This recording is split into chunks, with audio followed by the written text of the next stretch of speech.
we meet as significant change is underway in one of those nations, Iraq.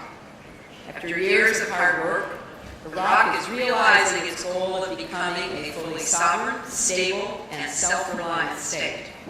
And last month, Iraq's political leaders agreed to form a government that reflects the results of their election.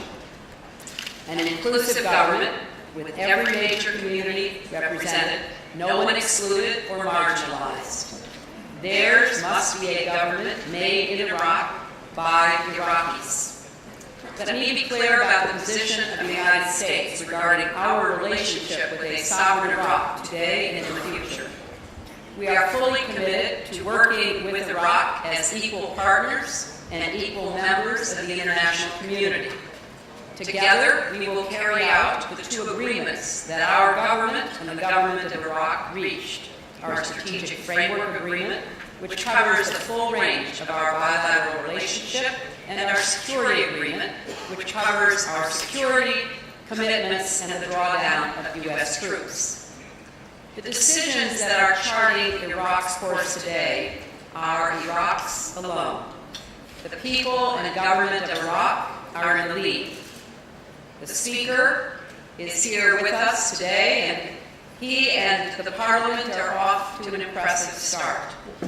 No country should pursue its own interests in Iraq at the expense of Iraq's unity and sovereignty, and no country should threaten or intimidate or coerce Iraq or political stakeholders in Iraq. We call on all of our partners in the Gulf region, in fact all countries in the region, to join in protecting the course that Iraqis have elected to take, and furthermore, to play a constructive role in supporting Iraq's full reintegration into the region.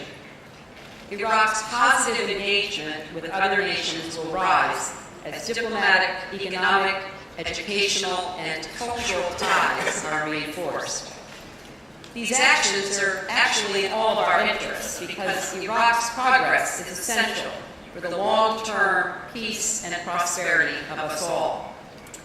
The brutal regime of Saddam Hussein unsettled the Gulf for years, and the sectarian strife that followed was devastating to Iraq and destabilizing to the region. Now we are seeing the possibility for something new, a future in which Iraq does not pose a threat to regional security, but instead a strength to it. Also on the matter of sovereignty, let me just mention Lebanon, because the international community has repeatedly aimed to secure and promote Lebanon's sovereignty and independence, including through multiple UN Security Council resolutions. The Special Tribunal established by the United Nations represents a statement by the world that the era of political assassination with impunity in Lebanon or anywhere must end. To those who claim that the tribunal will destabilize Lebanon, I would answer, justice is not a threat to Lebanon's stability. The attempt to subvert justice by undermining the tribunal are the threat. The United States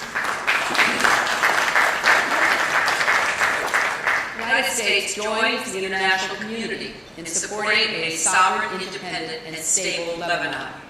The support we provide is transparent and in accordance with our signed agreements with the government of Lebanon, in accordance with our mutual interests, and in accordance with respect for Lebanon's sovereignty.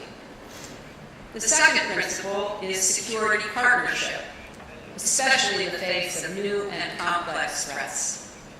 The foremost measure of our partnership's success is whether they help protect the people of this region, the United States, and elsewhere from harm. As others have said, the threat of violent extremist groups, both within countries and across borders, and the threat of states that pursue destabilizing actions against their neighbors are among the immediate security challenges facing the region.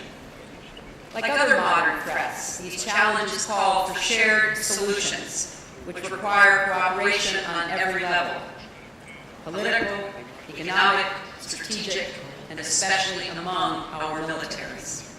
Our security partnerships with countries in the region have broadened and deepened to account for the changing security environment. Last year, General Petraeus spoke at this conference about our increasing cooperation on air and ballistic missile defense, early warning, counter-proliferation, developing a common operational picture, and broad-based strategies to counter violent extremism. This past year has produced even more progress on these fronts. Our cooperation extends beyond the theater. Gulf and Arab countries have been among the most stalwart partners in our shared mission against violent extremist networks in Afghanistan. Our hosts here in Bahrain, the UAE, Jordan, and Egypt all deserve special mention for providing substantial civilian and humanitarian assistance in fields ranging from police training to civil service development, education to women's health.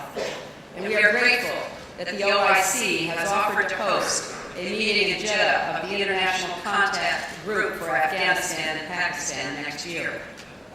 But there is so much more that we can do together.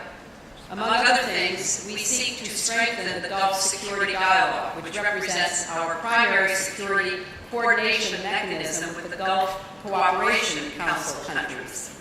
The dialogue is designed to bolster the capabilities of GCC partners to deter and defend against conventional and unconventional threats and improve interoperability with the United States and with each other. We all know that efforts to deepen cooperation, coordination, and transparency among this region's militaries would yield broad benefits that extend the whole range of modern threats. It would become easier to manage incidents at sea. The likelihood of dangerous errors and undue escalations would decrease. The success of joint military operations would rise. In sum, cooperation among countries of the region would not simply be helpful, but vital. For no one country alone can combat the security challenges of the 21st century. A third and related principle is freedom of navigation. The bounty of natural resources found in and around the Gulf gives this region a special place in the global economy.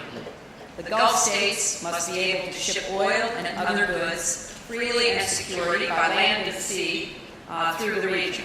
It is critical that we work together to protect free and open transit and strengthen maritime security. The U.S. has long stood behind this principle. All countries, including Iran, should do their part to cooperate in the common defense of the waterways. This is particularly important as we address the serious problem of piracy in the waters off the Horn of Africa. Pirates disrupt vital shipping corridors, kidnap mariners, interfere with the delivery of humanitarian aid. Stopping them requires a comprehensive approach, not only at sea but also on land, where desperate poverty and failed governments give pirates the room to operate with impunity. Several nations in the region have begun to contribute to this effort. Bahrain has deployed a frigate to assist with counter-piracy operations as part of the combined task force dealing with piracy. Yemen is prosecuting pirates in its courts. Oman, Saudi Arabia, the UAE, and Yemen are among the original participants of the contact group on piracy off the coast of Somalia, which has helped encourage the use of best practices by shippers in case of attack. Thanks to this outreach, successful attacks have gone down by 20% in the last 2 years.